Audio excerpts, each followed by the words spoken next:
Sirtoba Media, where the struggle is real to be awesome. The wait is over. Let's get this thing started.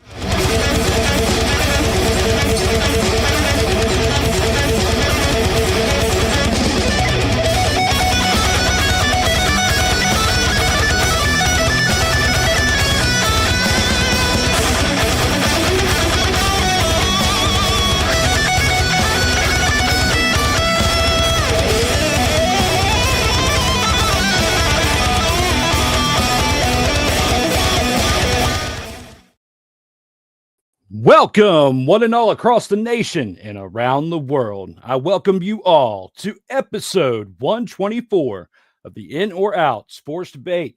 I'm your host, Drew Willingham, and this week we have a very special returning guest who was here one time before, a one-time Vault of Fame inductee, along with co-host of many other products, as well as that includes the Huddle Up podcast. Give it up for my man, Mr. Big Jim. Welcome back there, brother. What's going on, D-Will, man? Thanks for having me back. Appreciate it. Yeah, hey, anytime, my brother. We have a great set of topics tonight. 5 great ones here for episode 124. We got John Cena, LeBron James, the Kyler Murray debacle to talk about, and much, much more. But look forward to getting this thing started with you as we are here for episode 124. Let's go ahead and take this on into round one. See what we got for them. Round one.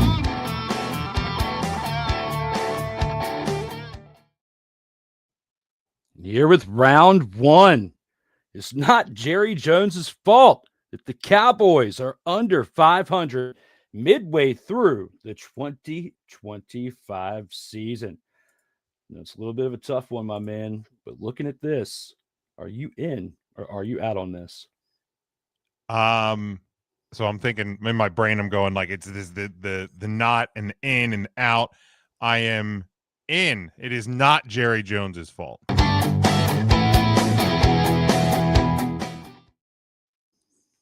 Yeah, look, obviously you can see by my hat that I'm a Cowboys fan, and as frustrated as I am with Jerry Jones, and rightfully so, ultimately it comes down to players and execution and coaching. I knew this season was going to be rough.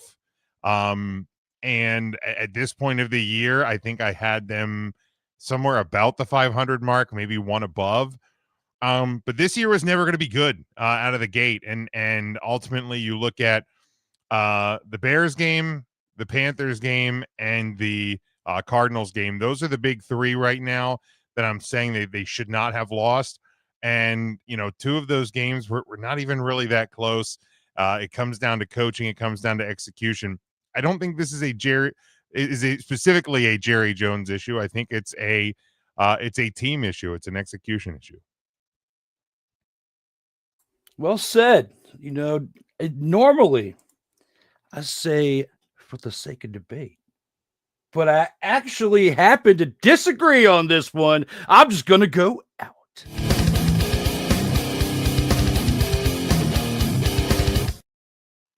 Saying that it is not Jerry Jones's fault. It absolutely is his fault. I have to say the reasons why. 1, the Micah Parsons debacle had just signed him a year or so earlier to the extension that he wanted at that point. He wouldn't have been as expensive.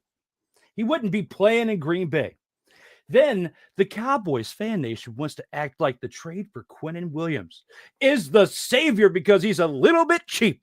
No, you should have Micah Parsons there, and you should have made some other moves a few years back, Jerry Jones, if you wanted to even be close to competitive within the next few years, not just this year, but moving forward. Yes, you were able to get a few picks within the Micah Parsons trade, and he didn't have to give up so much for Quinnen Williams. But you could have so much more and even a better salary cap had you just made the moves with Dak if you really wanted to keep him for the long term. But then there's always the rumors about getting rid of him when he makes 2 or 3 mistakes. But right here and now, I'm telling you, it is Jerry Jones's fault, Big Jim, and I'm looking forward to hearing you convince me otherwise.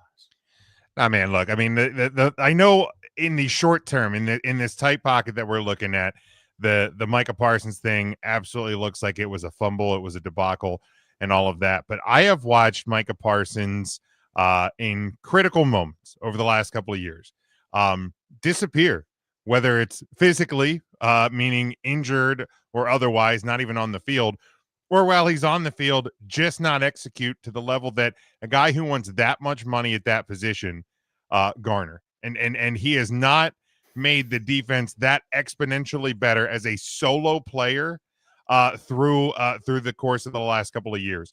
So I knew this summer that this thing was starting to go off the rails, and there was no way there hit a point where I was like, he's gone. So the return that they got, Kenny Clark has been good. You get some draft capital. You make some moves. Look, Quinnen Williams and company, the trades they made this year, it's not going to salvage this year. You look coming out of the bye week after the Raiders, it gets real tough, real fast. This year is kind of almost a wash. I think the Quinnen Williams deal and the draft capital is looking more towards beyond this year, because I think with Dak, you still have a couple of years. He's playing the best football he's probably ever played in his career. You have Pickens in the house. Hopefully you can re-sign him. You have Lamb. You finally have some weapons. And honestly, I think it's more about Mike Eberflus has more of an issue, more of the reason that the team is struggling this year than it is Jerry Jones. If you have a defense that has any sort of a pulse, you're going to probably win 2, 3, or maybe even 4 of the games that you've lost so far. And we're talking possibly about the Cowboys not sitting atop the NFC East, possibly over Philadelphia. But it's more of I think it's more of a defense and an execution issue on that side of the ball than anything. I still think they have a chance to get in the wild card. However, and that's being realistic with what the schedule is ahead for them and the competition they have in the NFC East. Like, the Commanders are banged up. Their season is shot. Like, even if Jaden Daniels can come back, luckily it's his non-throwing arm that happened to, but that was gnarly no matter what team you support. And it happened against the Seahawks in the same area that the RG3 incident happened, at the same field against the same team. It was nuts. Like, looking back on that 13 years later, but luckily it's a non-throwing, so there's still a good future for him as long as he can hold up. They need to hurry up and move to a different stadium. Nonetheless, the Giants are still another team that's building. With Jackson Dart and company that's over there. With what happened to Scatterboo, that's another bad injury for this season. But from what they say, he should be able to bounce back and have a pretty good future.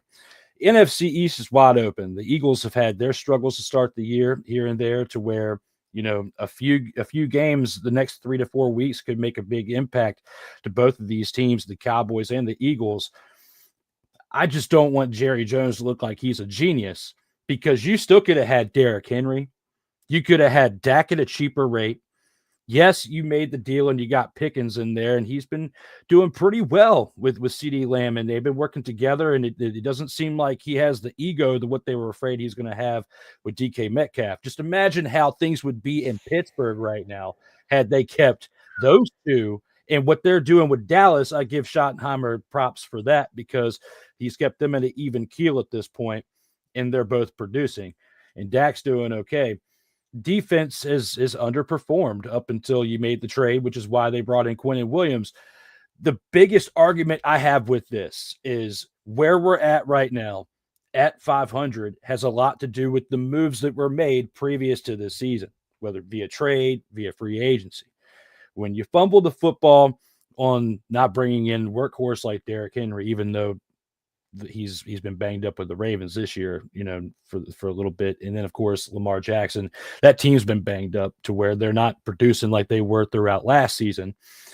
If you would have had Henry, if you could have gotten your stars at a cheaper rate before inflation started happening even more dramatic than it was, and you have Dak and you have Micah, you still could find a way to trade for Quinnen Williams. I feel like at that point, had you got them at a cheaper rate, and Derrick Henry on a friendly deal, because he wanted to play in Dallas.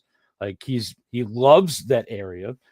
You could have a pretty decent team right now, but you need somebody else making the moves in the front office and not Jerry Jones. I don't care if you make the wild card. You cannot put all the faith in this man. He's pushing 90. You got to get him out of here, Big Jim. And you know it just as much as I do. Look, I don't want my answer to this question as coming across that I don't agree with that part of what you just said, because I am so ready to see Jerry Jones not running the football side of this football team. But I really do not think that the 3-4-1 that the Dallas Cowboys are at right now is a direct indictment on Jerry Jones specific. Like, he is not the reason. Javonte Williams has been a surprising addition to that backfield. They've been playing extremely well with him, and that caught me by surprise, because when they brought him in the fold, I was like, oh, cool, just more recycled garbage. And he's been fantastic. He's been a welcome change to that backfield. Is he Derrick Henry? No, but I haven't looked up Derrick Henry's numbers this year, but I think Javonte Williams probably has more yards as a result of some injury and just some struggles there. So again, would I have taken Derrick Henry? Absolutely. But yeah, I really do think that the thing I look at when you look at, I think it's 3 of the 4 losses the Cowboys have had this year, it is really a direct result of the defensive side of the ball. And that's really what it comes down to. And I know people will probably say, well, Jerry put the defense together. Sure, he absolutely did. But it also comes down to, these are NFL players, NFL athletes, and NFL supposedly defensive coordinator in Matt Eberflus, and that part of it has just been an abject failure. When you're looking at stat numbers stacking up, like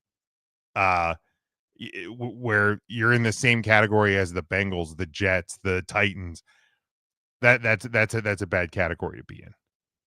Absolutely. And the game against the Cardinals on Monday night didn't help things, with the fact that they gave up 27 points. Of course, the trade happens the next day, but and it doesn't impact anything beyond that. They have this week off, I believe, right? Yeah, they they're do. on bye week. Thank goodness. Yeah, bye week came a good fight, but we came out on top, I think. Yes. So yes, he did. But hey, you decimated the Commanders. I give you your hats off to that.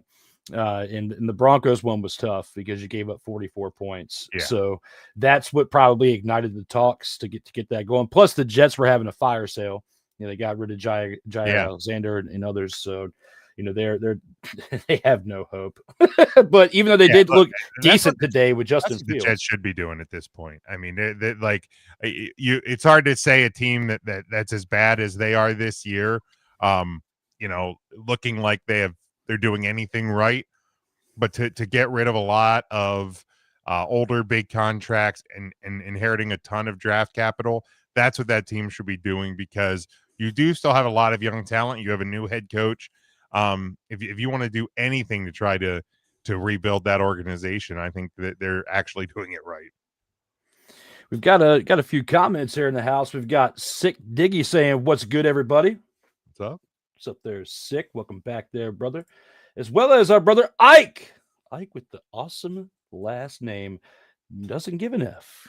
Great to have yourself back up in here there, fellas. Keep the comments coming on what we're talking about. We got some great things to go. We got football, professional wrestling, a little bit of basketball we got to talk about. Yo, King!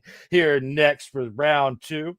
And also a little bit more of the animated discussions when it comes to football, because if you thought Gerard getting off slightly easy tonight, I mean, I'm about to go off on another team, especially about round 5. So you shall see here in a little bit. Let's go ahead and hit something into round 2 and see what we have in store for them for this one.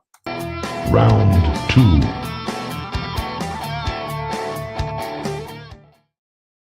Here with round 2. I told you. Yo, King! We're going off on them. LeBron James will not be on the LA Lakers roster when he returns from sciatica this season. I'm going to compose myself while I patiently listen to Big Jim right here.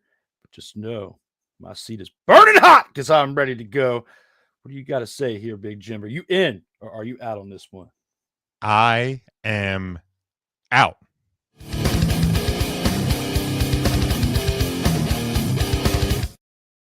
Look, I'll be the first to admit it. Basketball is not my biggest forte in the world of sports. So this one may be a little bit more limited, a little less passionate than round one. But here's the deal: I know LeBron wants to probably cash in, get another title. But I think ultimately he wants to finish his career playing with his son. And when you have Bronny on the Lakers, I don't see him moving. I don't see him moving and going somewhere else to close out this year and potentially the end of his career. Well, you do bring a good argument with that with Bronny, because I've even said that before too, that there's a good possibility he won't leave because Bronny is still there. However, not for the sake of debate, for the second time in this show, twice, back-to-back rounds, I'm going to be disagreeing because I am in.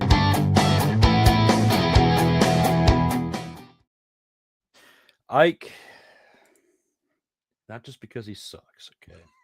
It has nothing to do with him absolutely sucking. But thank you for that. That gives me more fuel for the fire right here, Ike, because LeBron is going to leave. I mean, look, start of the season, his back hurts, sciatica. I get it. He's in his 40s. Sciatica is nothing to play around with, by the way. I got it myself, for all these years out here, busting my chops out here in these streets, working, yes, or whatnot. Yes, sciatica is a real thing. It sucks, and it definitely impacts the nerves going from like your lower back down to your toes. So I get it. However, when you look at it for what it is, it's just great timing. It's just impeccable timing when you have the fact that the NBA has two big key players that are now going through it with the FBI because they were gambling or face cards for certain events. And yes, you all know who I'm talking about. And Clutch Sports, who LeBron is affiliated, is a part of it because Chauncey Billups was wearing that hoodie with Clutch Sports as he was walking out from being released from jail. Now, LeBron, I'm not throwing anything out there that he was a part of it, but it's just impeccable timing that he's not playing for one with that. And two, you have to think about the fact that they've been at odds since the end of last season. He opted in to his contract because the amount of money he's getting paid, $50+ million for this season, no other team for his age and what he's contributing at this point is going to pay him like $53 million to be on their team. He opted in because it's the last time that he's going to get an NBA deal of that caliber unless he comes out here and smashes it one final season in LA. He had his one dance with LeBron on his team last year, and the two of them played together. And yes, it was special. It was like King Griffey Sr. and King Griffey Jr. playing on the same field for the Mariners. It was that cool. Except for the difference was King Griffey Jr. went on to be great. And Bronny appears to not be that. So he had the Nepo baby syndrome of that last year. He had the situation go there. It played out within the media. And now he wants one last opportunity to chase a ring. And there has been discussions about potential trade opportunities that could be for LeBron James. And one of them, a man, Rob Johnson, here on Facebook said that it should be the Minnesota Timberwolves offering a couple of draft picks for LeBron James, eat the salary and go for a ring, because if he's the number one or the veteran presence on a pretty solid team, the team can go far. But with LA, they've got him, they've got Luka, and they've also got Austin Reeves, who plays pretty decent. But the three of them together haven't been able to coexist well since Luka came over. Even though Luka's in better shape this year than he was last year, the tables have reversed. You got LeBron with the sciatica. Will they move him? Will they not? I'm saying they will. They will find a suitor to take LeBron James at some point within the next couple weeks, and he will be out of there, Big Jim. That's a passionate argument, and you may just be right. I think the big maybe a big thing that I'm overlooking too, maybe, is could the Lakers package Bronny with LeBron? And I know he's not been exactly what he's been hyped up to be, and it's hard. Like, I can only imagine how difficult it is to try to live up to that level. When you are the son of someone that is great, like I can, that has to be a weight that seems almost impossible to overcome. So, but I'm just wondering if depending on the right move, if a team wants LeBron that bad, if he doesn't, he and the Lakers don't try to find a way to include Bronny with the deal, because I think that is that is going to be the big unknown with whether or not he moves is whether or not how much does he want to play with his son to close out his career? Is it son versus title? Like, and like that's a real heavy debate. LeBron wants the title, but I think that the whole debacle with Bronny is going to prevent them from getting a title in LA, especially with them staying there. So if that's the case, and that's what other teams are thinking, I don't know if they would be so willing to take LeBron with them. We'll take Bronny with them. So in there's situations where they could be separated on other teams, and Bronny could flourish, through the G League, where he's had some flashes in the pan. But if he actually had a consistent set of time there, he would be playing as the 12th man or whatnot with the team. He would be out there sitting on the bench and then rotate in on a regular basis instead of at certain moments throughout the season. So when it comes to that situation, I think they're better off being traded apart, and Bronny maybe will have the opportunity to flourish with a Luka-led team, along with Austin Reeves, who's had some 50-point games this year and has been absolutely crushing it, without both Luka and LeBron for one of those games, at least, that I remember, because Luka had a little bit of a time where he was out for a few games because I think it was something with his ankle. So looking back at it now, if LeBron goes to Minnesota, New York, or whoever will actually put up a decent package enough for him to waive his no trade clause, because he has a no trade clause in the contract. Sure. But there has been rumors circling that he wants out because of how things have developed with the front office and their direction towards their plans with LeBron beyond this season, or even during this season, because even though the signs are pointing at he's pretty much at the end of the road, he hasn't said this is the final year or a final tour like Kobe did when he retired. However, the signs are pointing at it's near the end. If you got to miss a month for sciatica, it's either one of two things. It's either really bothering you and you don't have much more time out there, or two, it's a pull to get traded somewhere else. And I'm going with the whole getting traded somewhere else, because LeBron didn't look that bad at the end of the season last year. And he has been defying time, even though he is not a king in the greatest of the NBA. Because he's not better than Michael Jordan, who got 6 rings with one team and 2 3-peats at that. LeBron has had to go to 3 different teams just to get 4. That's a good point. That's a good point. All right, I think you kind of pulled me over to your side. I think we might be seeing LeBron elsewhere this year. Yeah, because I mean, man's going to be 41 in December. So yeah, if he wants one, maybe the time is now, so to speak, or the last time is now. In direction for an Easter egg for what we got coming up here in a little bit. But with that being said, we're going to take this on into the next part, which before we do that, man, we got some breaking news we got to cover out here in these streams.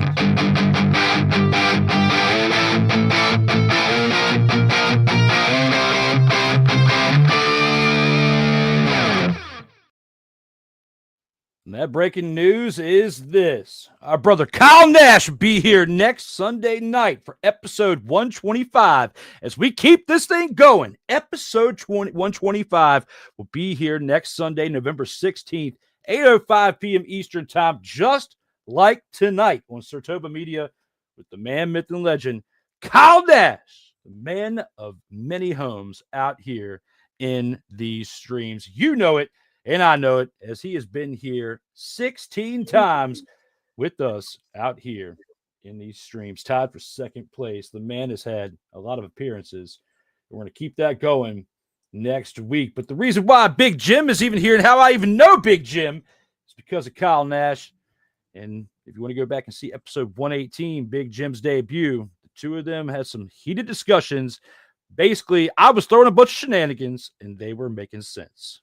As we always do, heated debates with Kyle, with the student of the game, Kyle Nash, and myself. Always a great time, my brother. We'll see more of that here down the road with Kyle. But for now, we have you up here to discuss another big thing, especially within professional football, for round 3. Round 3.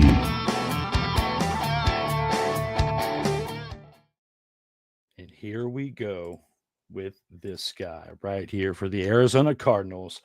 And the fact that they should have shipped out quarterback Kyler Murray prior to the draft of the 2025 season. Now, looking back at this, at how the draft this year, they could have gotten some capital for him. And where we're at right now in the season for this Arizona Cardinal team, especially with what we saw from them today, without Kyler Murray, I mean, they needed a whole lot more than a quarterback, but he has not been the savior for this team. Different coaches, different tenures here for this team. With this being said, are you in or are you out on this one? Oh, I'm in.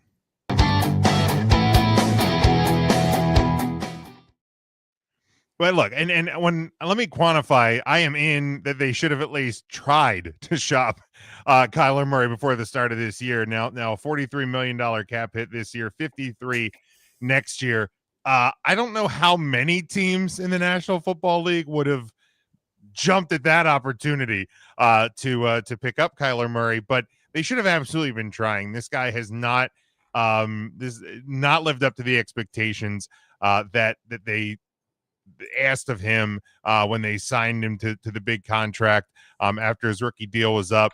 And now you're looking at the fact that here we are halfway through the season. They've basically benched him. So you're paying $43 million for a backup quarterback. And now you're going to try to move him next season when the rest of the league know he's basically cooked. And, if you can't move him, then you're going to have a $53 million backup quarterback next year, or you're going to have to hopefully restructure that deal. But just another big fumble in the history of the Arizona Cardinals franchise. But yeah, they should have been doing their homework and try to get something done. Absolutely. And I'll give us the better graphic now because the one I had up there before was incorrect. I had a typo. Guys, got a little bit of rust out here in these streams. Give me a break. Now, when it comes to this right here, Cardinals shipping out Kyler Murray prior to the start of the 2025 season.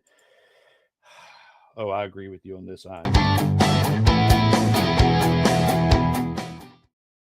Kyler Murray, the amount of money he's costing, like you said, $53 million.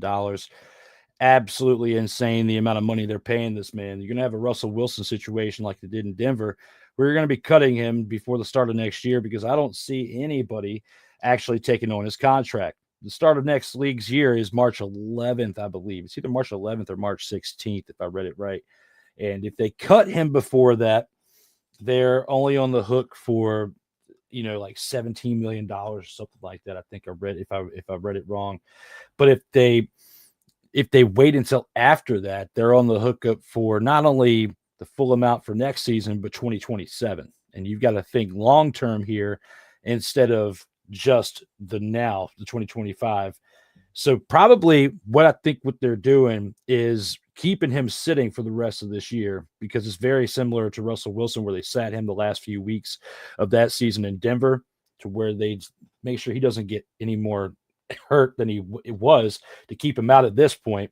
Because even though the Arizona Cardinals got decimated today, I mean, pretty bad, Jacoby Brissett has had more success with Marvin Harrison, which speaks volumes because they've got to feed him the ball.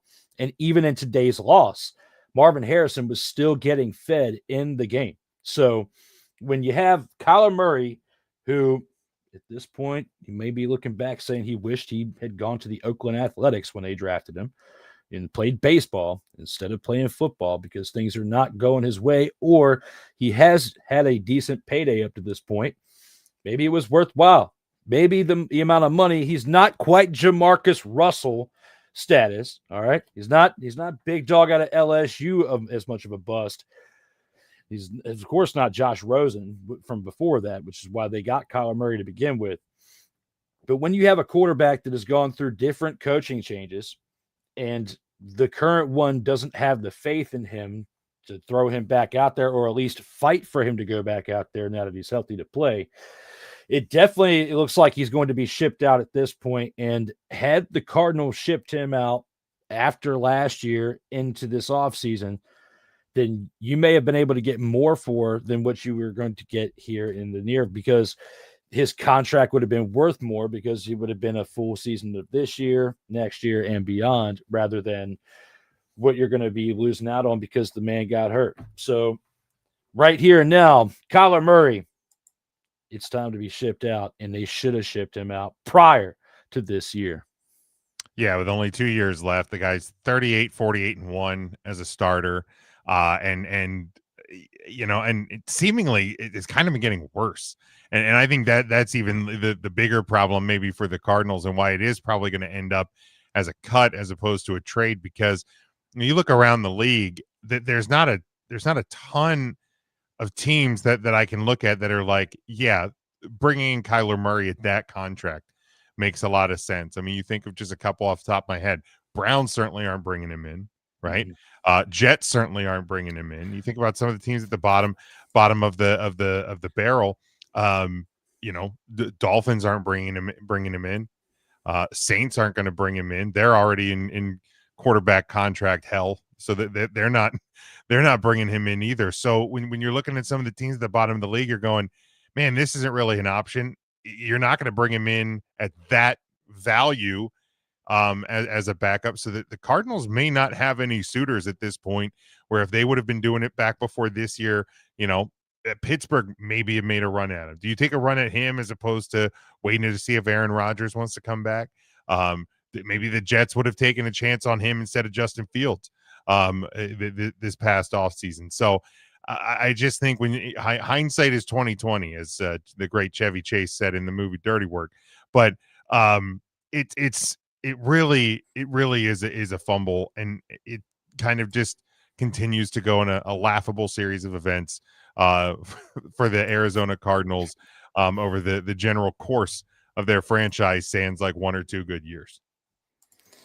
I definitely agree with that. And there was something I was reading earlier today. I actually saved the link to it. It was to the Bleacher Report, who had 4 suggestive teams that should trade, and 2 of them were actually on your list of teams that probably won't be looking. But there's some interesting trade packages that I want to mention from this article. For the Browns to receive Kyler Murray, the Browns could send them a 3rd round pick from next year's draft for 2026, a 2nd round pick from 2027, and quarterback Shedeur Sanders. Okay. Because, think about the future. He's got a year under his belt. At this point, he hasn't played, but, or except for preseason. But the Browns obviously don't want to do anything with him because they put Gabriel ahead of him. And when the whole situation with Joe Flacco happened, they thrusted him into the 2nd spot instead of the 1st spot because they have so much praise with Gabriel, even though he has had some blunders, and they should have beat the Jets today, to be honest, but they lost. So looking back on it now, they may have to trade Shedeur because they need to get some type of compensation for him. And if they really want to have a new quarterback for the future, because Deshaun Watson sure isn't it, even though they're still on the hook for his contract. You throw some picks in there, you throw Shedeur in there, he gets to go to a new opportunity, which could potentially be Arizona, with some moves they can make during the offseason and potentially – they were okay up until about a year or 2 ago. So you make a few moves, you might have a similar team to what you had back in 2021, 2022. Yeah, it could be. And for Arizona, if you're already in that rebuild stage, what's it hurt to get Shedeur and then potentially look at a draft quarterback be it next year, be it the following. And doesn't even necessarily have to be a first round guy. I mean, you look around the league, there's obviously been success with quarterbacks that haven't been, top 10 overall picks. The Dak Prescott's been the franchise quarterback for Dallas for a long time. There's a guy, we know how much Kyle Nash loves him, Tom Brady, who was a late pick, and so there's been success with quarterbacks later in the draft, and so yeah, that's certainly could be an option for them down the line as well. Another one could be the Raiders. Okay. According to this article, they could send a third-round pick from next year and a first-round pick from 2027, and potentially eat the Kyler Murray contract based on the salary cap. So they need help at quarterback because Geno Smith is not going to be the future. Kyler's still pretty young, so I don't want to make any midget jokes, but he's just not that tall, and he can't see so much over the offensive line. And there's throws that Jacoby Brissett has made that definitely showcase the statistics behind having a taller quarterback of stature and what he can do by making plays. Because Kyler Murray does a lot of running around, scrambling around. Jacoby Brissett will stand tall in the pocket, sling the rock, and get first downs. And you really need that in football. There's not many, small quarterbacks that have been able to make big impacts in the game of football. I mean, you look back at like Doug Flutie and stuff, but I mean, name me a quarterback that's been 5'7" that's won championships. The only one I can think is on the shorter side, and I don't know how he compares to Kyler Murray, is Drew Brees. It's the only one that comes to mind. He was on the shorter side, but I also don't necessarily know if that title was all about him. But yeah, he's the only one that comes to mind. But he also had a chip on his shoulder because of what happened in San Diego. So if you send Kyler Murray somewhere else, maybe he could be Drew Brees 2.0. There you go. And I like that comparison. But when you think about what happened in that last game in 2005 with Drew Brees and the shoulder going out, and then he gets shipped to New Orleans, yeah, he had a chip on his shoulder, Katrina and everything. They were rebuilding. There was a whole lot more that impacted the Saints winning that Super Bowl than just the Saints team itself, I feel like. And I'm not talking about refs, but the momentum that they had getting to it. So sure. Listed at 6 foot, so 2 inches taller than Kyler was. So he's 6 foot. Okay. Yeah. But I thought he was like 5. I mean, still, that's still on the smaller side when you think of some of the quarterbacks that have had success over the last 15, 20 years. The third or fourth team that could be in the running would be the Jets, who could send a second-round pick from next year, a conditional first-round pick from 2027, and quarterback Justin Fields. But then you go backwards with that, I feel like. Yeah,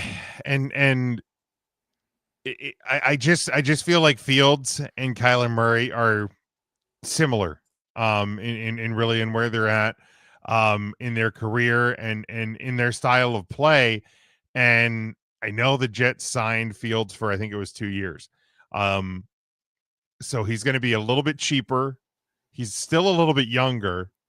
So I feel like for them to trade some of that draft capital that you've, done a really good job building up, to just trade him for older Justin Fields at more money, would feel like a, now don't get me wrong, that actually sounds like a move the Jets would make.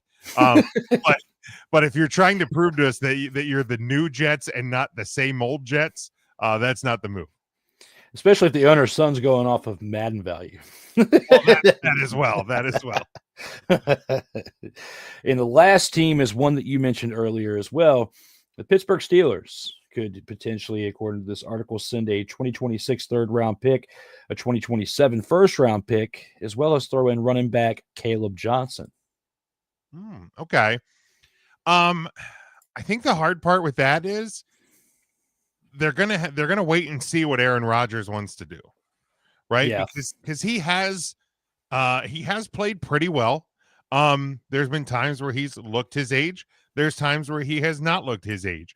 So I think the Steelers, and probably to their benefit, should probably wait out and see what Rodgers wants to do. Now, if he comes at them a week after the season ends and is like, guys, I'm done. I don't want to do this anymore. I'm tired of being beat up. I'm too old for this stuff.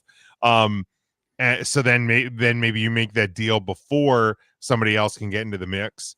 But if Rodgers is going, let's see how I feel come April, come May. I don't think you see them.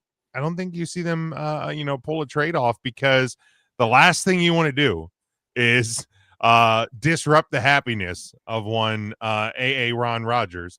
Because we've seen that happen in Green Bay. We saw it happen, obviously, in New York. So you do not want a disgruntled old man in your locker room.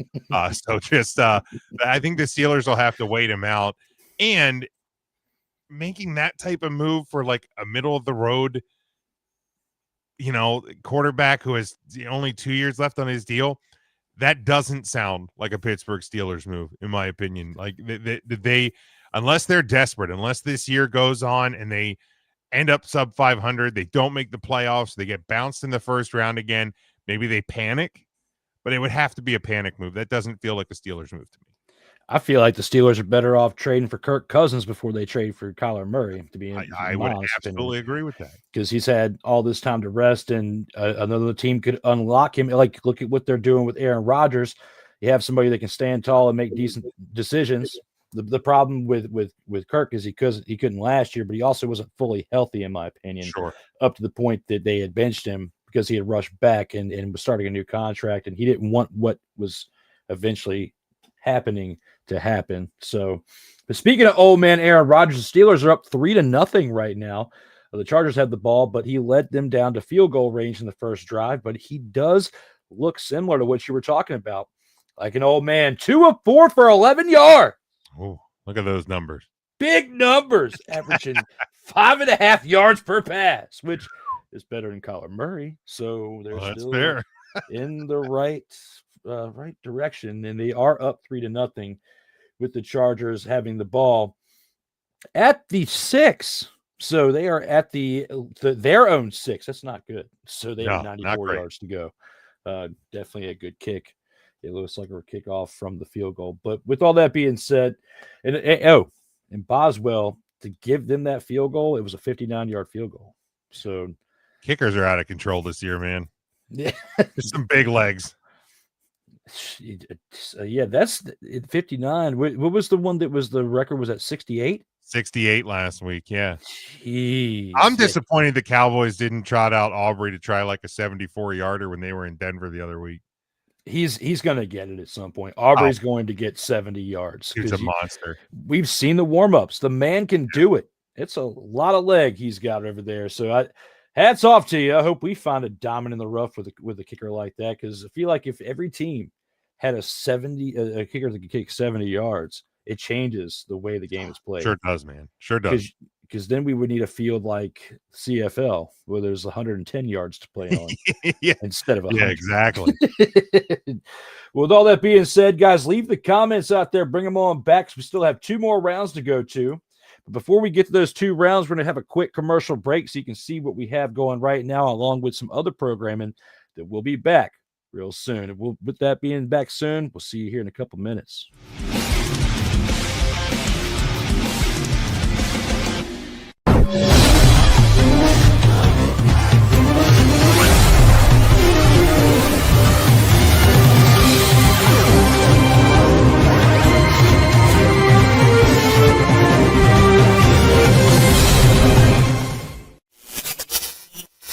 Hey, what's good, everybody? This is your boy Corey, host of The Grind, where we talk about all things WWE. You can catch The Grind every single Saturday, 4 p.m. Eastern. 4 p.m. Eastern, right here on Sirtoba Media. If you're not following Sirtoba Media, then what are you doing? Like, share, subscribe. There are many different things that we have available on Sirtoba Media for your viewing pleasure. And what else you got to do on a Saturday afternoon? Come spend some time with me. Come spend some time with my colleagues on this platform. Help us be able to bring everything that you all want to see. Matter of fact, you know what? If you ain't did it yet, I got something for you. Stay true to what you do. Stay true to why you do. And always stay true to you. Sirtoba Media, where the struggle is real to be awesome. Hey, ladies and gentlemen. Hey, look. Hey, stop playing games. Y'all already know. Go ahead and toss him some Willie Bucks. Ain't nobody playing around. Hey, $ D Willie 87. Go ahead, hit him up on the Cash App, and go ahead and give him some Willie Bucks. Look at Drew looking stoic, ladies and gentlemen. Stoic on that $10 bill. So go ahead, slide my man over some Willie Bucks, and we good. That's all I'm saying. We good. Slide him some Willie Bucks. Sirtoba Media, where the struggle is real to be awesome. Do you like talking sports? Do you like entertainment? Do you like the occasional series of heated discussions? Are you in and out, Drew? With that said, Drew, I'm hearing a bunch of stuff in your mind. I know you know this team very well. Are you in and out, my friend? Then you must see this. Drew Willingham versus random panelists. Who wins? You decide on the In or Out Sports Debate.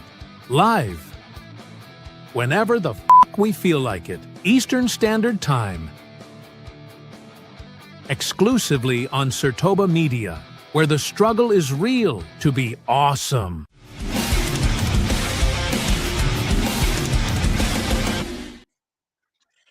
Welcome back to the In or Out Sports Debate, episode 124. Myself and Big Jim are back. And while we were at commercial break, Jim,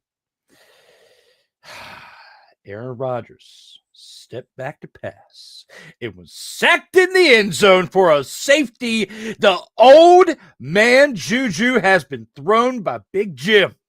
He is now not playing well, and they are still winning, though, however, at the score of 3-2. Love that baseball score in the National Football League.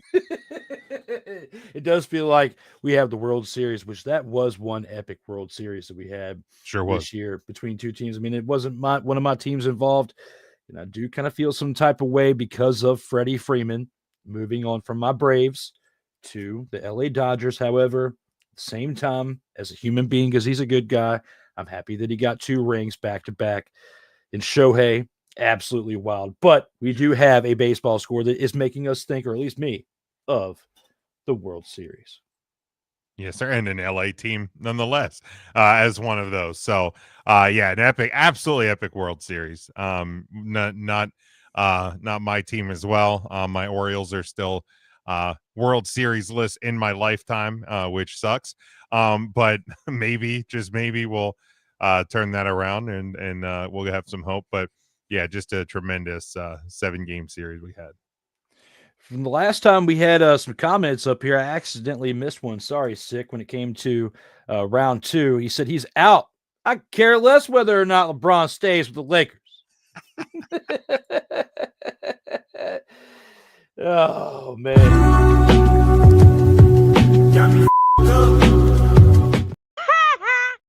Yeah, because that was absolutely great with that one, Sick.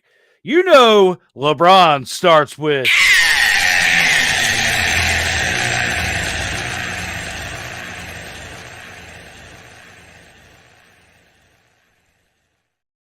which is what the Lakers are going to be doing a lot of if he comes back to that team. My man Corey Mann is out here in these streams saying we got the fire out here tonight. Corey is the host of The Grind, which you can check out usually on Saturdays. He's taking a little bit of a hiatus right now.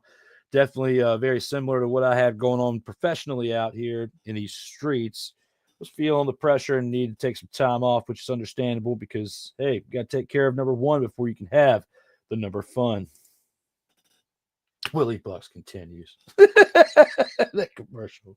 Yes, if you guys want to donate, you can throw out there in the Cash App. If not, no biggie. At least throw a like and share of the stream of this right here with myself and Big Jim here for episode 124 of the In or Out Sports Debate as we are live on Sunday night.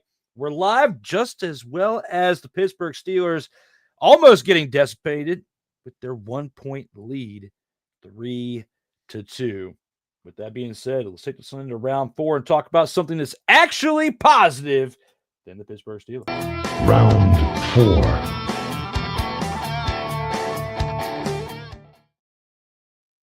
And yes, we can see you, John Cena, as for his last match. It will be in December against Roman Reigns himself. Big Jim, do you agree with this statement right here that his last match in WWE will be against the man, the myth, the legend, Roman Reigns? No offense to my tribal chief, but I am out.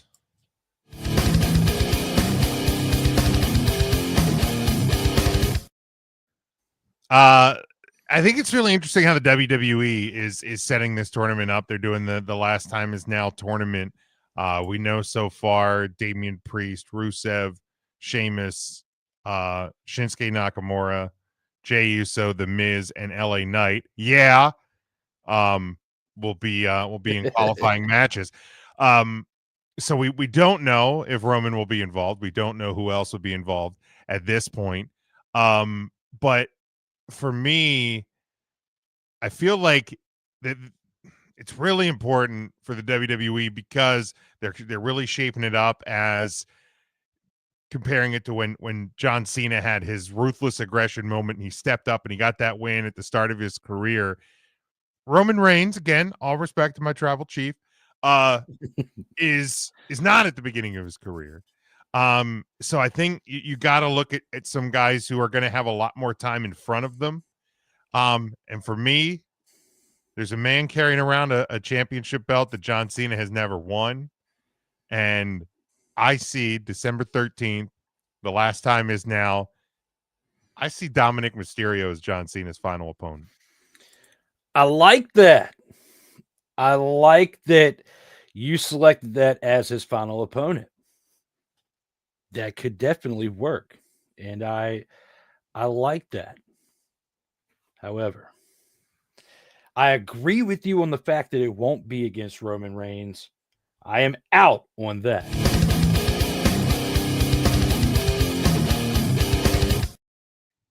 There's a reason why I said however, though. I don't think it's going to be against Dominic Mysterio. John Cena has 3 dates left, right? He's got, this is not this Monday, but it's the upcoming Monday after that, the 17th of November at Monday Night Raw, because it's at Madison Square Garden. He's going to be there. Or no, is that the one that, no, Madison Square Garden? Yeah, that'll be on November 17th. Then you have the Survivor Series appearance in San Diego, and then his final match is scheduled for Saturday night's main event on the 13th of December. So you've got Survivor Series. He's got to do something with it. And I feel like he's not going to be a part of the 5-on-5 of whatever we have happening over the next couple of weeks, because they're going to be throwing that together pretty fast. I don't think John Cena is going to be a part of that. I could be wrong. I think he faces Dominic Mysterio at Survivor Series, because there has been some rumblings in the dark of that happening potentially for Survivor Series, and he wins the championship at Survivor Series. He's going to be on Raw the 17th. Survivor Series is the 29th, right? On the 17th, of course, there's going to be some riffraff. He might have a little match there. I don't know. It might just be just a talk. But I think he has 2 more matches. One is going to be on Survivor Series against Dominic Mysterio. That will set up the story for the Last Time Is Now tournament. And that's why I disagree with the pick. Is I like your pick for that, but I think it happens before the Last Time Is Now tournament. So my person is not Roman Reigns for the tournament. It's Matt Cardona, who is working with TNA. And you look at the type of run that Matt Cardona had with the Intercontinental Championship, which was a squash because he had to give it up the next day after WrestleMania, and he had it for less than 24 hours. He's under contract with TNA. He's already done work with NXT, and they owe Matt Cardona for what has gone through on the indie scene and what he's been able to do with his name to completely shed the skin of Zack Ryder. And because of the rivalries they had in the past, if you can't bring in another name, all I mentioned here in a minute when I pop you up on the screen, he's the second best option. And he mentioned his name because the others that he mentioned in other companies are contracted to AEW. So this is the only shot you have into giving love to another company potentially. John Cena could do that. Can't wrestle in TNA, but he can bring Matt Cardona to WWE. That's a lot of fun. I did want to check because in my head I was going. I missed a date in that he has 4 dates, so he will be on Raw tomorrow. Tomorrow's in Boston, so he has 4 dates. He has 4 dates left. He has Boston, Madison Square Garden, Survivor Series, and then DC to close out at Saturday night's main event. So I don't think he's wrestling tomorrow. I think it's the matches are starting in that tournament. So he will be there. It's his Boston farewell. So I would hope / assume that the close of Monday Night Raw tomorrow would be John Cena in the ring in Boston for the final time. At least it better be. People from WWE, you should be listening to this right now. And you better recognize that's how Monday Night Raw should close tomorrow. And you're on Netflix, so let that thing run. Don't hit the stop button until John Cena comes to the back. Like literally just let it run as long as possible.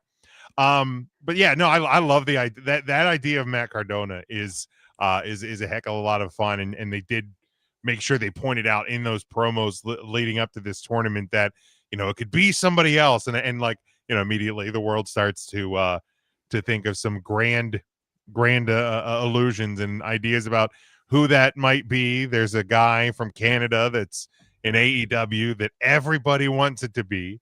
And certainly in a perfect world, if you could make that happen, it would be a heck of a lot of fun to see him there.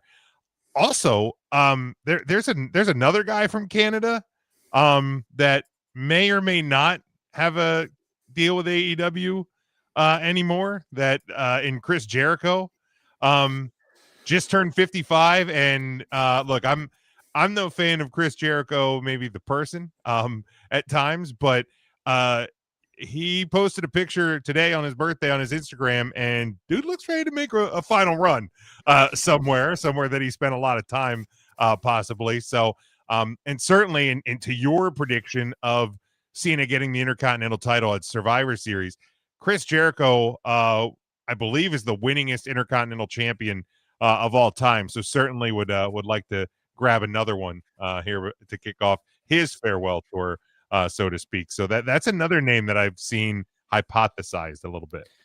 Because I don't see Cena doing what he did under his heel run, which I like to call him Jonathan Cena when he was that right there, which I'll actually bring up a graph. Yeah, this is what it is, Jonathan Cena. This is what I made.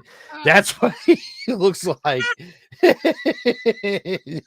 He's not going to be like that at the last show. So I see that there's a more of a potential for him to face Mysterio beforehand and win the belt and then put it up.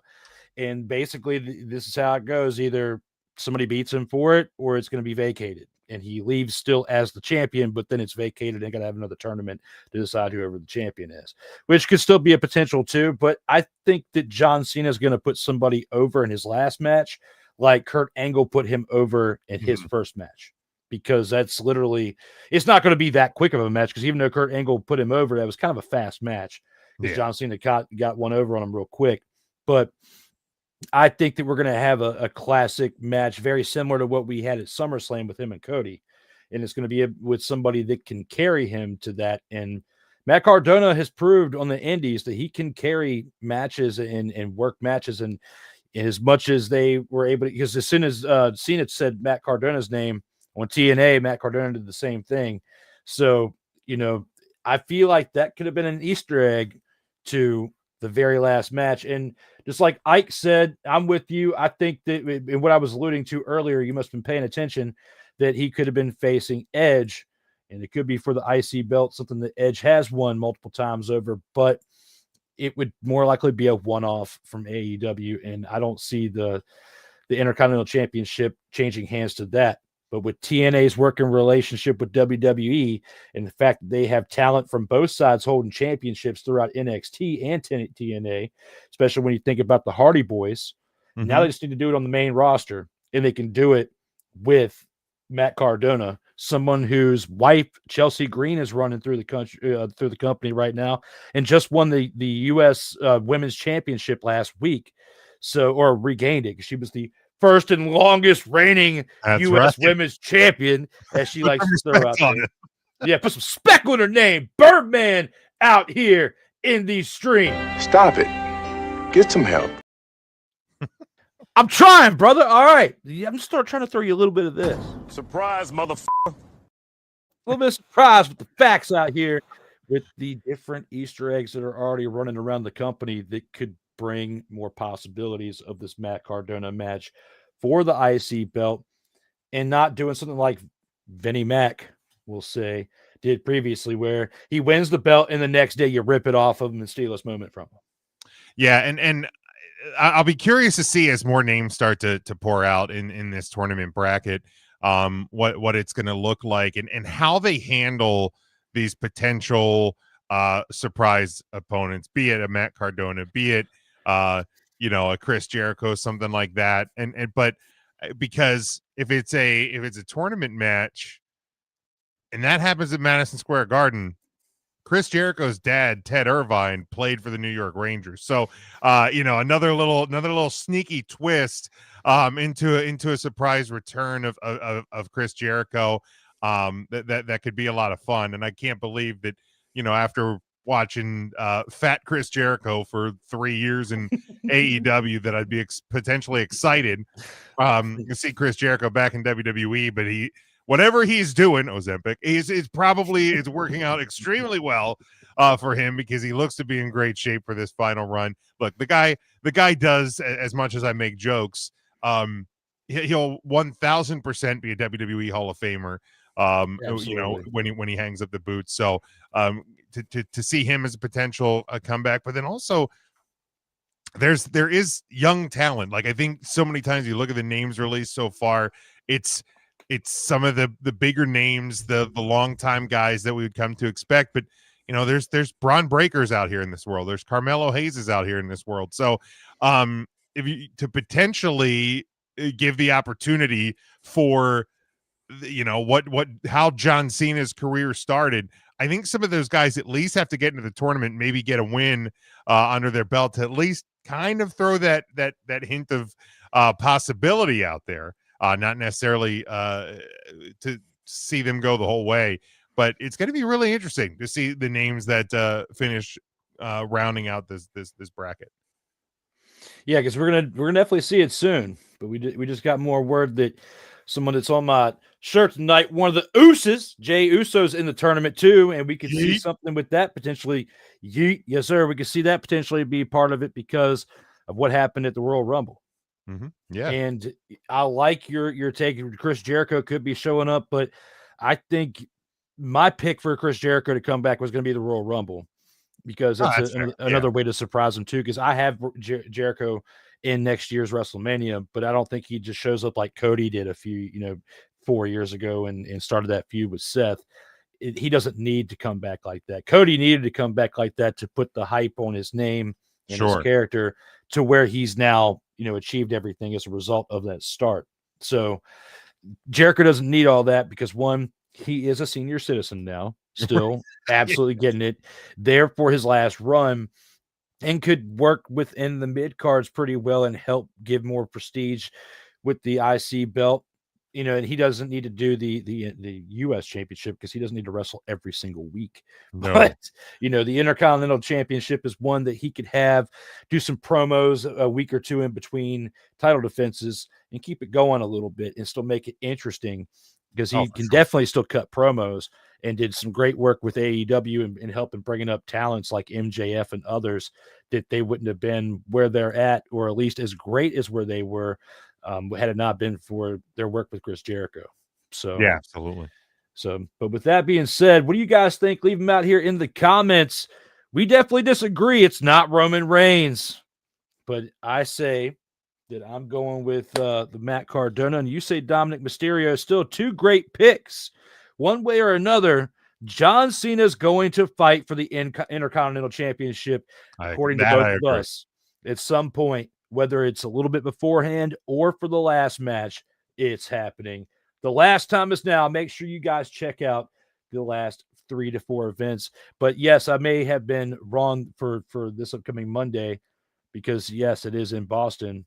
But I thought he was going to do some vignettes or something like that for Boston and not actually be in attendance. I must have misread that wrong because the 3 guaranteed dates that he's definitely there is Madison Square Garden, Survivor Series, and the Saturday Night's Fate event for the last one in DC.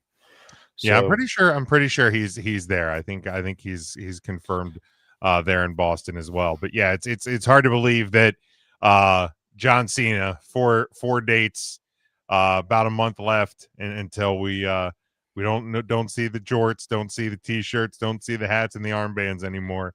That's pretty wild to believe. we definitely won't see the guy on the right anymore. I'm glad he's gone. That was one of the worst heel runs ever as Jonathan Cena, a weak way to win the championship. He didn't need to win it that way, okay? He could have done it as a Dr. Thugonomics and brought back that heel and just basically went off on people in promos. That's all he needed to do. Yeah. He didn't need to bring in Travis Scott. He didn't need to have The Rock come in there and then do all that and then take him down. He just needed to be the Dr. Thugonomics thug style heel, what he was, and he would have been good enough, and they would have cheered him. They would have stone cold cheered him when he was a heel. Maybe not to that dynamic, but he would have got some of that love, I think, instead of everybody hating on Jonathan Cena. Rumor says, like, if you listen very carefully, when you're inside Allegiant Stadium in Las Vegas, you can still hear Travis Scott's Fiend playing through the speakers. That was the longest intro and the worst style. That was terrible. I felt bad for Cody. Like, Cody did need to take those months off after that just to repair his image. Yeah. Clean his ears out. Yeah.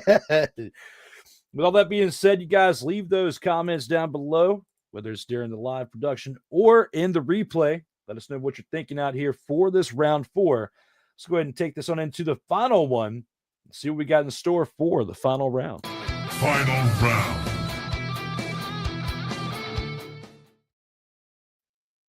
I told you guys during the first round that it was going to be at some point I was going to go off on another NFL team. And it happens to be the Washington Commanders. Should they reprimand the coaching staff as a result of the quarterback Jaden Daniels injury that was sustained? Big Jim, what do you think of this? Are you in? Oh, I am 1,000% in. Look, here's the deal. And I know Dan Quinn tried to take as much accountability as you can to be like, yeah, you're right. I missed that one. And it's not even that you're down big. I'm not necessarily always like, yep, get every starter out of there and just tuck your tail and run to the next week. You already lost. But you're talking about your franchise quarterback who has already spent a good portion of this year kind of banged up, a couple weeks out. There's no reason for him to be in the game at that point. And in a game that you're losing to one of the best teams in the NFL, you have a game against another really good team the following week, which ended up being obvious today against the Lions, which you did lose. Like, would you have lost that game with Jaden Daniels? I don't know, but you probably would have been closer than you were this afternoon. And to just go, oh yeah, my bad. He was going to be out the next drive. I should have pulled him out one sooner. That was one of the weakest explanations and attempts at taking accountability I've ever seen from a head coach, and has the potential. Again, luckily we know now that doesn't quite seem to be as serious as it once did, but you potentially lost your franchise quarterback for the rest of this year, beginning of next year, and albeit not his throwing arm, but he may never be the same from that. Yeah, you absolutely have to do something to this coaching staff.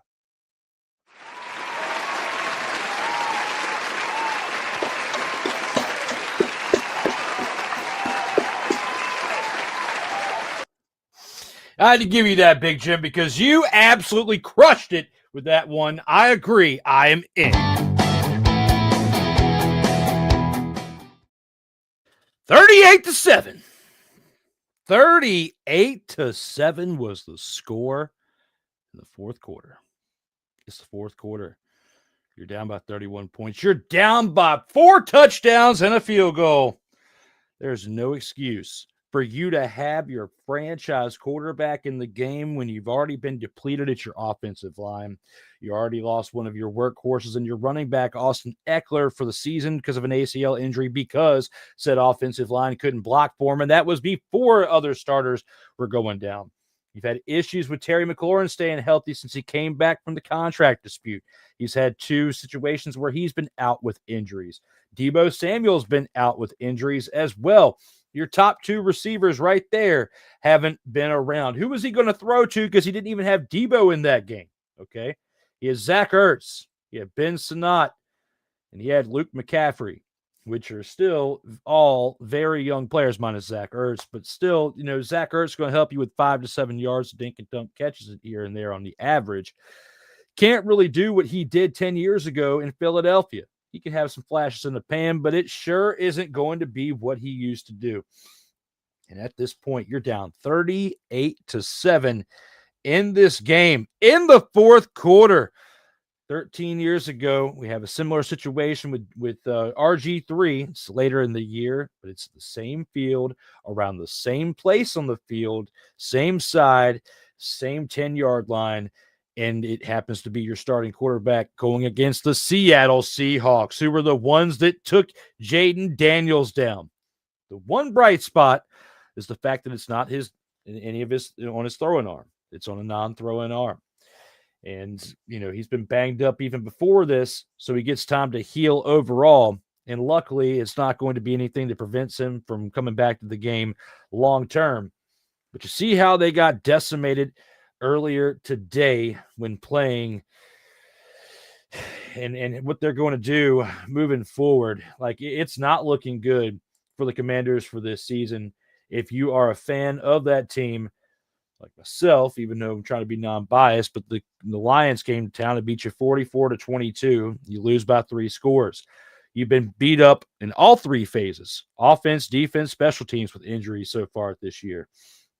And if you're the head coach, hell, even if you're the offensive coordinator, a guy who was the head coach at some point with the Arizona Cardinals, and good old Cliff, who was part of the reason why we were talking about Kyler earlier today, you and I, with round 3, you would think that even if it's 38-7, you got like 7 minutes left in the game, you would go up to the head coach at that point when Jaden's trotting on the field and say, hey, man, do you really think we need to put him in there, even though he just came back from injury today for being out the past 2 weeks at 38-7? He can get the reps in practice. He doesn't need to be out in this field right now. But no, Cliff didn't say anything, Big Jim. He kept his mouth shut. And now we are here on the screen talking about it while Aaron Rodgers is out here doing old man things with this 3-2 game. It's brutal. Now Herbert's banged up. This game stinks. Herbert's banged up. Yeah, he just took a set. He's staying in the game, but he scrambled out and got tackled and kind of landed funny on his knee. So I feel like Justin Herbert limps every game. So it's in the second quarter. It's not in the third this time. In the third quarter, I'm gonna be sweating if neither one of these quarterbacks get 1 touchdown, because I did a parlay today. I don't recommend it out there. People betting every day. I don't do it, but I tried it out today. And all I need to keep this 25-leg parlay and a decent payday alive is Aaron Rodgers to get like 150 passing yards, Justin Herbert to get 175, and both of them to get 1 passing touchdown, and I make a few bucks. 25-leg parlay. Yes. You're a madman. I am, but everything else is hit. 21-25 hit before this game. So that's awesome. I hit it. And it's pretty cheap. But there's still like $5 on it. But this is part of it. This old man and this younger dude need to get it together, just like the old guys over on the Commanders need to take care of our young guys, because the coaches, and I'm going to bring them back up on the screen. Not Jonathan Cena, but these two right here who are affecting their team by making bad decisions and leaving starters out there when they're down 38-7 in the fourth quarter, Big Jim. They are setting themselves up for failure. Yeah, and it's insane because if you look at, beyond this week, you have the Dolphins, then you have the bye week. The rest of the season is mostly manageable. I mean, Denver coming out of the bye week, you play Denver, but I know they're 8-2, but that feels like the most 1-7, 8-2 team I've ever seen in my life. And then you don't play the Eagles until 2 of the last 3 weeks of the regular season. The rest of the schedule is manageable.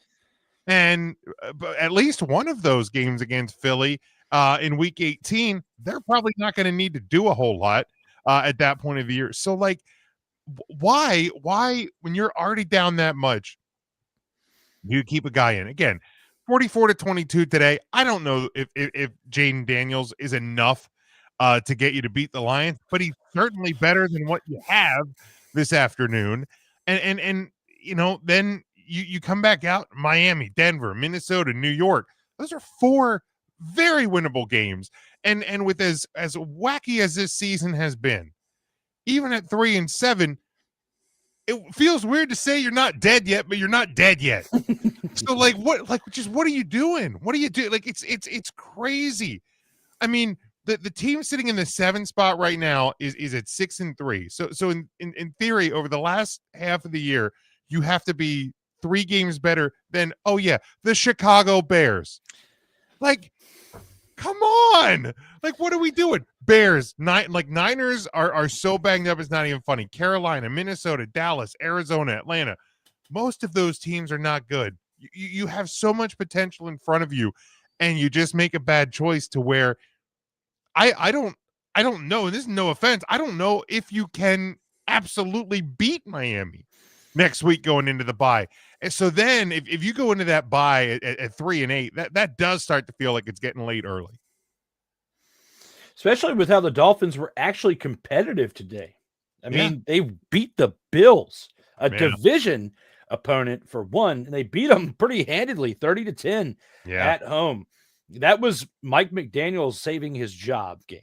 At least for another week. At least for another week, yes. But you bring up some really great points with the Commanders. At the point of this injury happening, you were going to lose that game against the Seahawks last week, regardless. So you were going to be 3-6. I think they should have taken him out. You play the Lions. I think the Lions win this game today, regardless. I don't think it would have been 44-22, but I think it would have still been a defeat at the hands of the Lions because they are clicking on all cylinders right now. And they have a healthy team, and that defense is nasty. And on top of the offense clicking on pretty solid cylinders, and they don't even have to have their running backs rush for 100 yards apiece in order to get their momentum going in order to score. They got other weapons in Amon-Ra St. Brown and Jamison Williams. So when it comes to the Lions, I feel like they were going to come in to Landover and beat the Commanders regardless. You sit Jaden Daniels for the rest of that fourth quarter, and even if he's a little banged up from playing a week early coming off of an injury, you could have afforded to sit him today and still be 3-7 because the Cowboys, your team have a bye.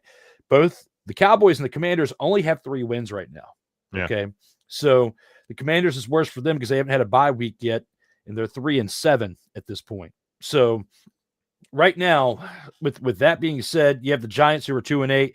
They, even though they've got 1 less win than you, they are not going to be competitive for the rest of this year for a wild card spot. And we've seen this division have a division winner and 2 wild card spots with the reformatting. And there was a potential for, at one point a few years ago, all 4 teams making the Super Bowl. I'm not the Super Bowl, but the playoffs until like week 17, week 18, when that fell apart. So, it can happen at some point down the line. It's just not happening this year. But the Commanders could have been competitive if they made better choices with their personnel.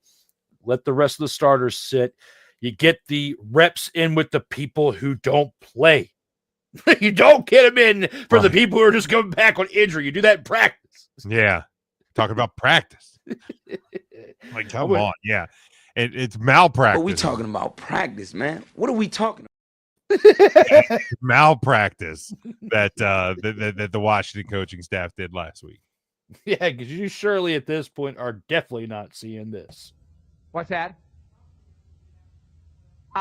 Playoffs? Don't talk about it. Playoffs? You kidding me? Playoffs?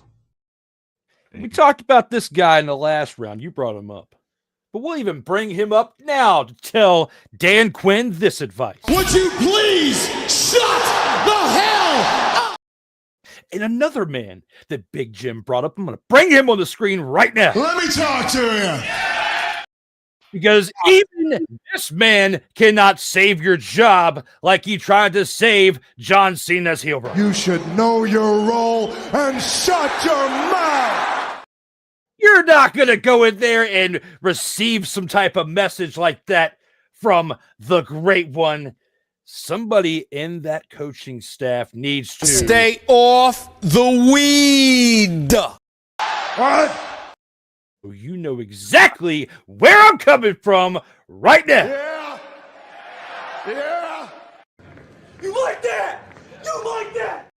No, I don't like that. I absolutely hate it there, Kirk Cousins. But I've been slacking. I've been a little rusty in this episode, and I've been meaning to click these buttons for quite some time. That's terrible. I know it is. I'm knocking the rust off. It's why it's terrible sometimes. You can't handle the truth. I can. That's why I'm being honest. Hell to the no. To the no, no, no, no. Hell no, no. To the no, no. No, Bishop Bullwinkle, I got to say this to you right now. Now, that is absurd. Along with one final click of Yippee-ki-yay, motherfucker. because this has been a fun episode with Big Jim, and I finally got to get the monkey off my back, getting back to the live streaming out here in these streams. As Sick Diggy says, they need to stay off a lot more of that. He's right. He's right. Shout out to my man Sick Diggy, all the way from Norway, which makes our show international. As we say this to you, Sick. What's that? What's that? Taking us back to 1999. Throwback. I love it. Speaking of throwbacks, we got to look at a very special section of the show. It's time for our guy right here to get his flowers and take it on into Acknowledge me.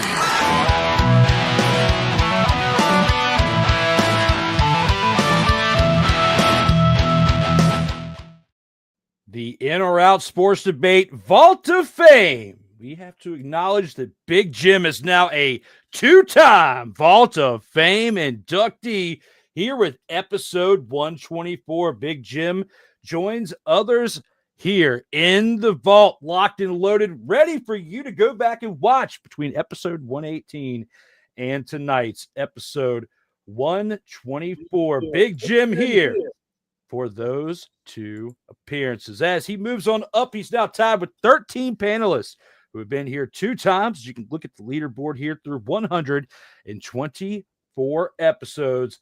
As we now, as always, have to take it on into the part where we pay homage to all of those who've been here before. Acknowledge me.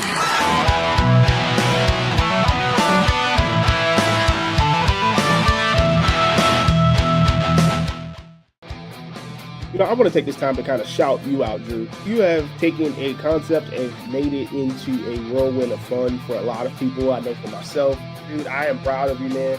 I want you to continue to do what you're doing. But the concept that you came up with, how much you put into it, how much you've changed it, how much you add to it, the work shows, man. So kudos to yourself. Round of applause for you, man. And just wanted to say thank you for having me on again. It was a lot of fun. Look forward to the next one.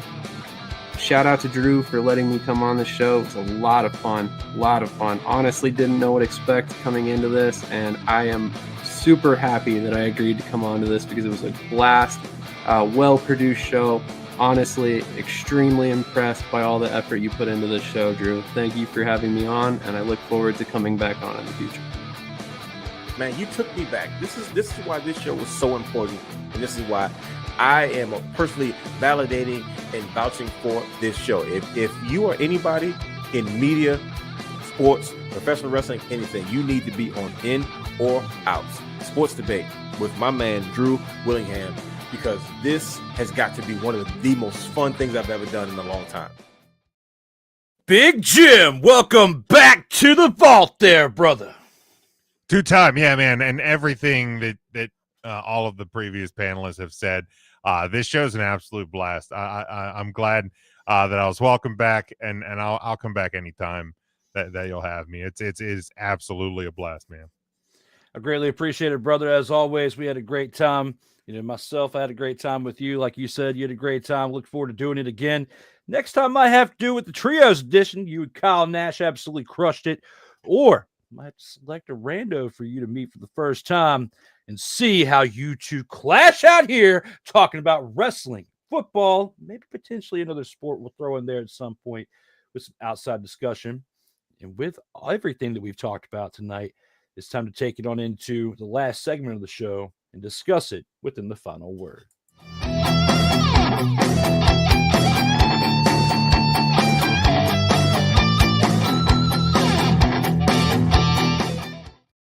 Here in the final word, from the last time, basically anything on your mind through everything we just talked about. If there's anything you want to recap or anything in sports or entertainment in general, this is your time to throw it on out there, brother. Yeah, thanks, Drew, and appreciate everybody listening in. It's been a blast. I think the biggest lesson in sports and everything right now is just that we don't know anything. I know nothing confidently, and I think it's just going to continue to be that way. But settle back, enjoy the ride, pop a cold one, and we'll all go through it together. I think that's the beautiful part of all of it.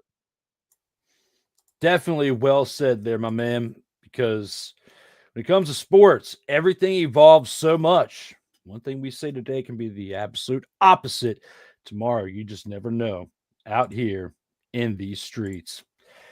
Speaking of these streets, a lot of things have been going on out here. Sirtoba Media, those of you who are watching for the first time, this is the first time we've had anything on the air since September 30th, when the documentary that I uploaded from my guy, Regardless We Move, the Tavon Dawson story, hit these streams on September 30th.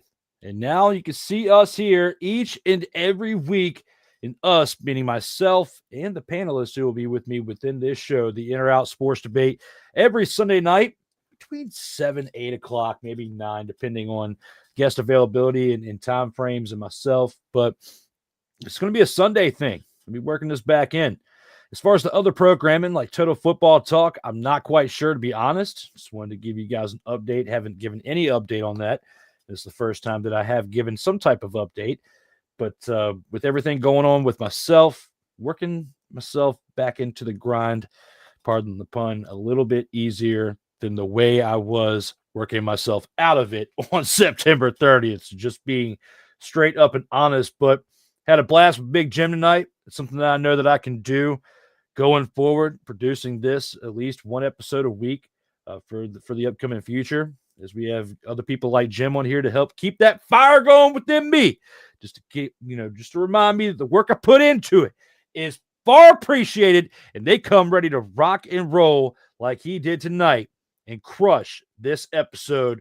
We're going to keep it going again next week with episode 125. Kyle Nash being here for that one. Same time as tonight again, 8:05 p.m. Eastern time. The legend, the man who wears many hats, Kyle Nash, back here on this platform. But Big Jim, you absolutely crushed it, and I can't thank you enough, as Sick even gave you some more props. Two-time Diamond Dallas Page style champion up in here. Hit him with it, man. Yeah, appreciate it. I look forward to being a 3-time. Hey, my hair is getting close to DDP style. It's not quite as long as over there, but this is round 2. We had round 2 in the show, and this is round 2. There you go. It's getting there. It's getting there.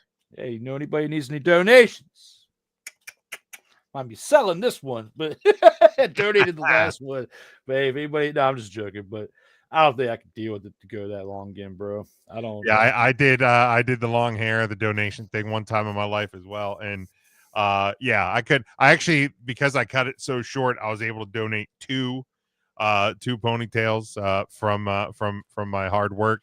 But yeah, I couldn't do it again. That takes a lot. Holy crap, 2 ponytails. You Yeah. must be tripping on that unit. It was long. It was real long. Those of you watching, whether you're watching on Huddle Up Podcast's platform or on Sirtoba Media, make sure you subscribe to those viewers just checking into those channels for the first time, whether it's Huddle Up or whether it's here on Sirtoba, where the struggle is real to be awesome here with the media platform. For Big Jim, I'm Drew Willingham. Thank you for tuning in to episode 124 of the In or Out Sports Debate. There's only one thing left to do and look at one decent outro. Everyone, as always, stay safe out here in these streets.